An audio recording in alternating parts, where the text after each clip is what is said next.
The video, part 2, Ed Cowan, presidential candidate. My fellow Americans, part 1 explored how we can begin to solve our top problem, the nuclear-tipped arms race. That will be difficult, and it may prove harder to solve the excessive population problem, number 2, on my list of top problems. My suggestion is to ask the current Pope if he agrees that the number 2 problem is excessive population. RSVP, Pope Benedict. To most Americans, the big enchilada is the economy and why it is stalled. The best way to wrap our minds around this subject, on which most people are ignorant, is to consider the Federal Reserve. In what branch of government is the Federal Reserve? I asked Obama and Romney in a recent article. Pull out a bill from your wallet and you will see that on one side it says Federal Reserve Note. Here's the crux of our greatest problem. The Federal Reserve is nothing but a collection of USA's largest, most powerful, most usurious banks. The Fed has no connection to the federal government except one. The President appoints the Federal Reserve Chairman. The Constitution says that Congress has the power to print and coin money. But thanks to the Federal Reserve Act, which will become 100 years old next year, we pay the usurious banks that own the Fed to print our money with their name on it, Federal Reserve Note. To understand fully what is going on and why almost every country on earth is having financial difficulty, we go to the most important book on finance that exists, The Web of Debt by Ellen H. Brown. This is a quote from Brown's magnificent exploration of how usurious interest in our country and the world is destroying it. Growth in M3, which is all types of money, is no longer officially being reported. But in 2007, reliable sources put it at 11% per year. That means that over $1 trillion is being added to the economy annually. Where does the money come from? It couldn't have come from new infusions of gold, since the country went off the gold standard in 1933. All of this new money must have been created by banks as loans.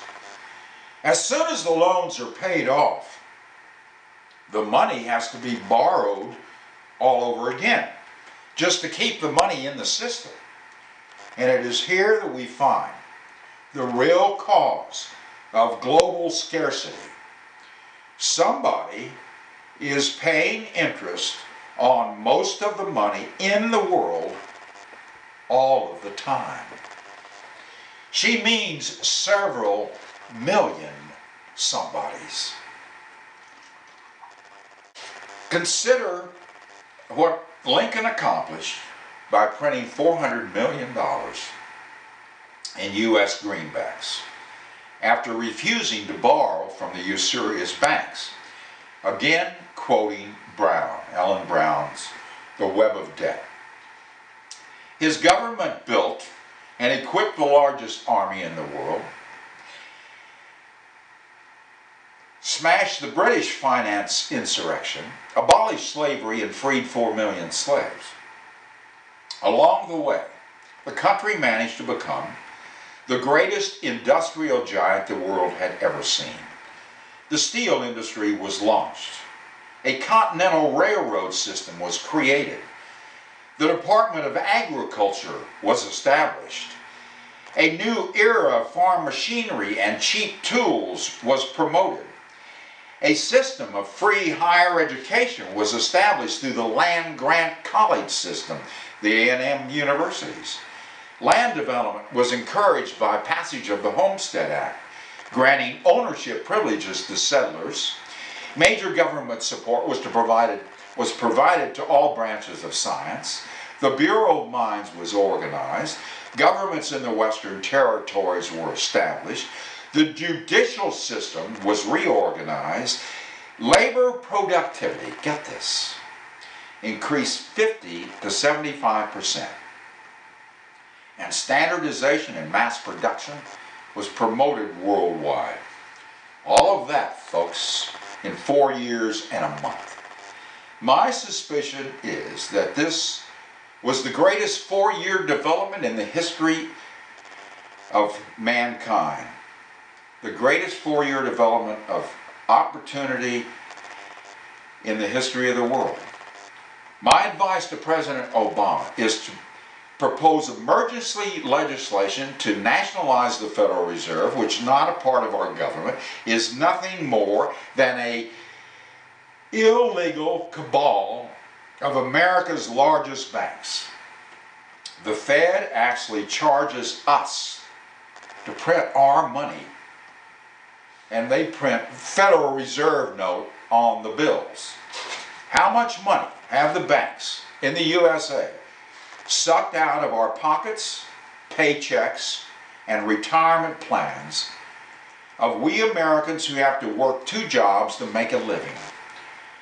I heard a guest on National Public Radio this past July quote an expert who studies the worldwide flow of capital.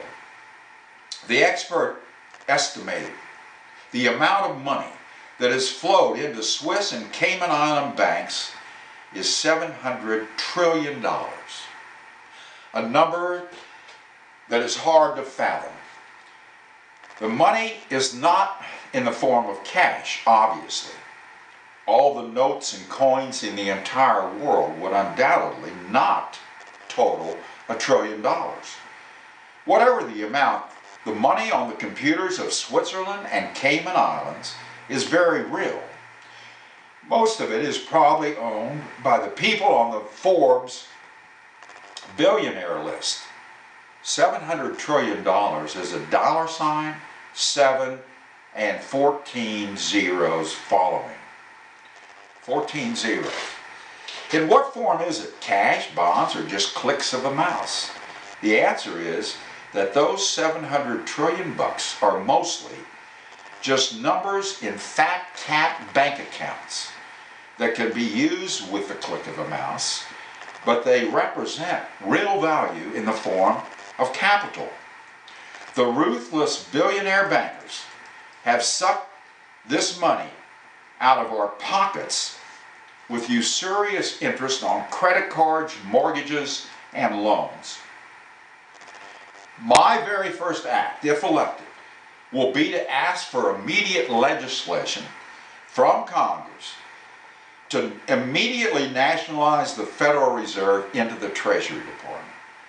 Then we will nationalize the largest banks one at a time, rewrite their charters so that they have to borrow money from the Treasury Department if they need money to make large loans.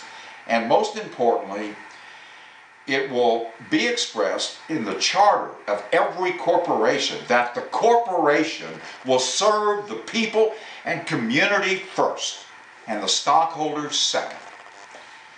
With the Fed nationalized and vaporized as an institution, the U.S. government will regain the power of money creation and force banks to borrow at 2 to 5% interest from the Treasury Department if they don't have enough money of their own to make a loan. What do I mean by money creation? When you go to the bank for a $10,000 loan and the bank decides to loan you the money, they open a line of credit for you in your name with a click of a mouse. Thereby, the bank just created new American money out of nothing. You are under the impression, I think we all are, that they have cash and other assets to back up that loan. It's not so. The banks only need enough cash on hand to keep the ATMs flowing. The only thing backing up that $10,000 they gave you is the faith of the American people in the dollar bill, because it is American money. My advice to President Obama is to propose emergency legislation to nationalize the Federal Reserve and then stress, Mr. President, that the Fed is not part of our government and is nothing more than an illegal cabal of America's largest banks. The Fed actually charges us to print our money and illegally prints Federal Reserve notes on the bills. Does it not, Professor Obama? Don't forget, folks, that he's a former professor of law, so he fully understands all about the Federal Reserve. Also, President Obama, why not write an executive order to have our mints print only U.S. Treasury notes with their old name, American silver certificates? You would be wise to print $3 to $5 billion a month for 4 months and use these American notes to fund all existing infrastructure projects and start many others that are stalled in Congress.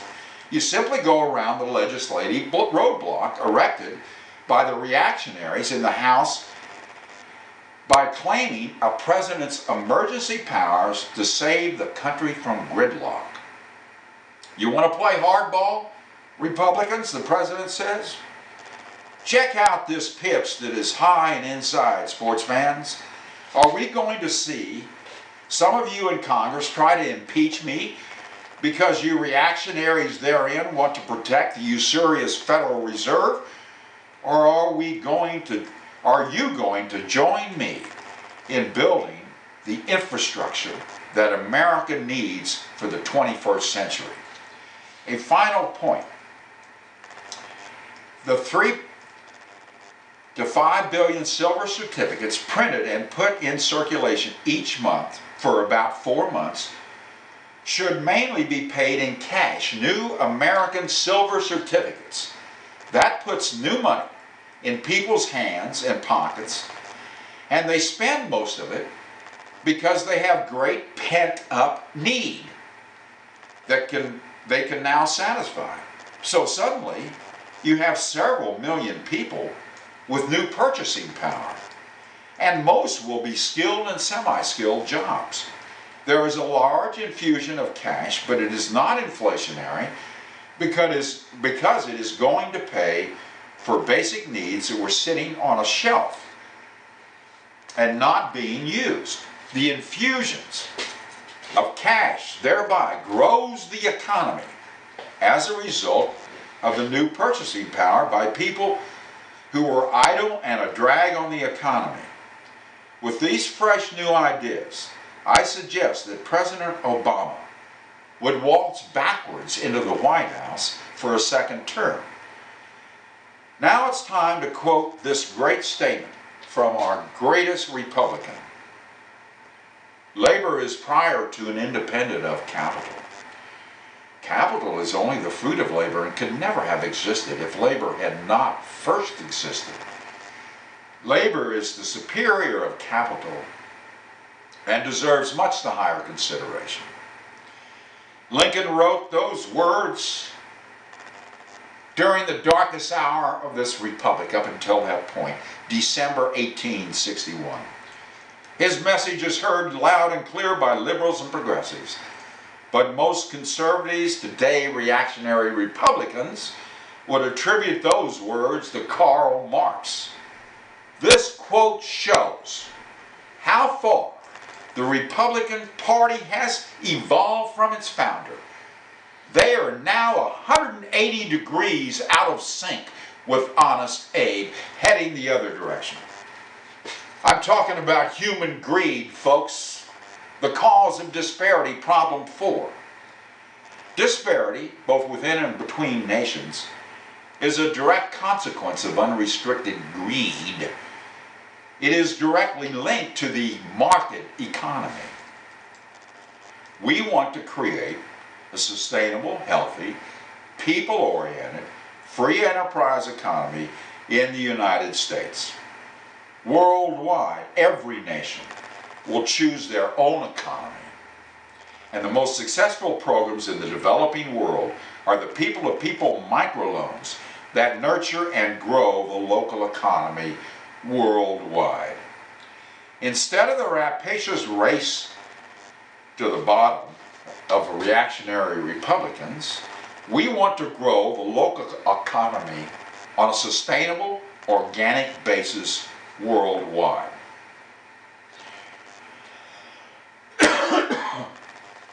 Excuse me.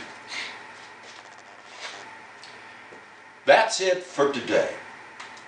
This second video.